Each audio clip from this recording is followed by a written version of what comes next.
ಸಂಘಟಿತ ಹೋರಾಟಕ್ಕೆ ಸಿಕ್ಕ ಜಯ.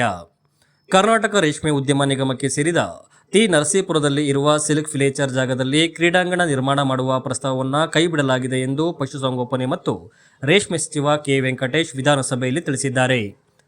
ಟಿ ನರಸೀಪುರದಲ್ಲಿ ಇರುವ ಈ ರೇಷ್ಮೆ ನೂಲು ತೆಗೆಯುವ ಘಟಕ ಕೇಂದ್ರ ಆವರಣದಲ್ಲಿ ಕ್ರೀಡಾಂಗಣ ಮಾಡುವ ಯೋಜನೆಗೆ ಸರ್ಕಾರ ಮುಂದಾಗಿತ್ತು.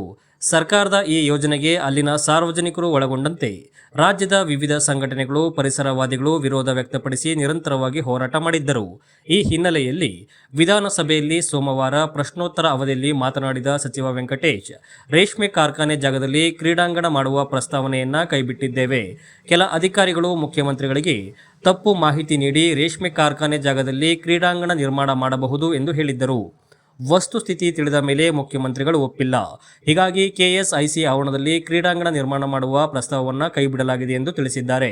ಈ ಬಗ್ಗೆ ಪರಿಸರಕ್ಕಾಗಿ ನಾವು ಸಂಘಟನೆಯ ಪ್ರಧಾನ ಕಾರ್ಯದರ್ಶಿಯಾಗಿರುವ ಪರಶುರಾಮೇಗೌಡ ಅವರು ಮಾತನಾಡಿದ್ದು ಹೀಗೆ. ನಮಸ್ಕಾರ, ನಾನು ಪರಶುರಾಮೇಗೌಡ, ಪರಿಸರಕ್ಕಾಗಿ ನಾವು ಸಂಘಟನೆಯ ರಾಜ್ಯ ಪ್ರಧಾನ ಕಾರ್ಯದರ್ಶಿ.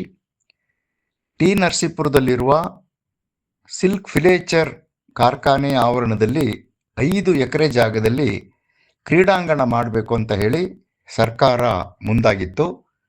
ಈ ಆವರಣದಲ್ಲಿ ಕ್ರೀಡಾಂಗಣ ಮಾಡೋದು ಬೇಡ ಅಂತ ನಮ್ಮ ಸಂಘಟನೆ ಕಳೆದ 3 ವಾರಗಳಿಂದ ಅವಿರತವಾಗಿ ಹೋರಾಟ ಮಾಡ್ತಾ ಇತ್ತು. ಇಲ್ಲಿ ಕ್ರೀಡಾಂಗಣ ಮಾಡಿದ್ರೆ ಇಲ್ಲಿರೋ 500ಕ್ಕೂ ಹೆಚ್ಚು ಮರಗಳು, ಜೀವ ವೈವಿಧ್ಯತೆ ಎಲ್ಲವೂ ನಾಶ ಆಗುತ್ತೆ. ಕಾರ್ಖಾನೆಯನ್ನು ಮುಚ್ಚಬೇಕಾಗುತ್ತೆ, ಕಾರ್ಮಿಕರು ಕೆಲಸ ಕಳ್ಕೊಳ್ತಾರೆ, ಕೊನೆಗೆ ಮೈಸೂರು ರೇಷ್ಮೆ ಸೀರೆಯ ತಯಾರಿಕೆಗೆ ಕಂಟಕ ಬರುತ್ತೆ. ಆದ್ದರಿಂದ ಕ್ರೀಡಾಂಗಣನ ಬೇರೆ ಕಡೆ ಮಾಡಿ ಅಂತ ನಾವು ಭಾಳ ತೀವ್ರವಾಗಿ ಹೋರಾಟ ಮಾಡ್ತಾ ಇದ್ವಿ. ಈ ಹೋರಾಟಕ್ಕೆ BJP, ರೈತ ಸಂಘಗಳು, ದಲಿತ ಸಂಘಟನೆಗಳು, ಕನ್ನಡ ಪರ ಸಂಘಟನೆಗಳು ಕೂಡ ಬೆಂಬಲ ಕೊಟ್ಟಿದ್ವು. ನಮ್ಮೆಲ್ಲರ ಸಂಘಟಿತ ಪ್ರಯತ್ನಕ್ಕೆ ಇವತ್ತು ನಮಗೆ ಜಯ ಸಿಕ್ಕಿದೆ. ಇವತ್ತು ವಿಧಾನಸಭೆಯಲ್ಲಿ ರೇಷ್ಮೆ ಸಚಿವರು ಕ್ರೀಡಾಂಗಣವನ್ನು ಆ ಆವರಣದಲ್ಲಿ, ಕಾರ್ಖಾನೆ ಆವರಣದಲ್ಲಿ ಮಾಡೋದಿಲ್ಲ, ಈ ಯೋಜನೆಯನ್ನು ಕೈ ಬಿಟ್ಟಿದ್ದೀವಿ ಅಂತ ಹೇಳಿದ್ದಾರೆ. ಈ ಹೇಳಿಕೆಯನ್ನು ನಾವು ಸ್ವಾಗತಿಸ್ತೀವಿ.